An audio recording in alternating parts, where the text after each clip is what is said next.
Қайырлы күн, құрметті көрермен. Бүгін 7 мамыр 2023 жыл отан қорғаушылар күні құтты болсын. Мен өзім кешеден бастап 2 күн бойы мына жеміс ағаштарын түптеп жатырмын. Енді жұмыс барысында, жұмыс уақытында қол тимегеннен кейін осы демалыстарды пайдаланып жатырмын. 2 күн уақытым кетті.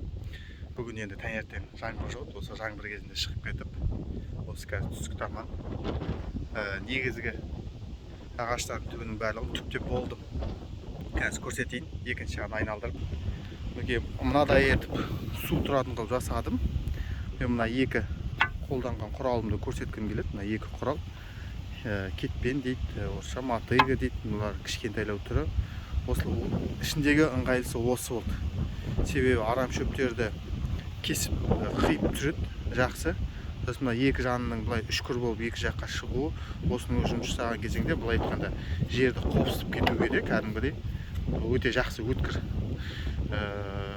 Мынадай арнайы маразда жасаған кезеңде ыңғайлы екен де, ағаштардың түптерін жаңағыдай кеңітіп, босатып кішкене жасаған кезеңде осы ыңғайлы екен. Күндеріңіз сәтті өтсін. Мен өзім ойлаймын, қаланың өмірінде көпшілік жағдайда адамдар спорт залдарға барады, фитнес-центрларға барады, үйлерінде қалай арықтаймын деп адам соған қатты бас қатырады.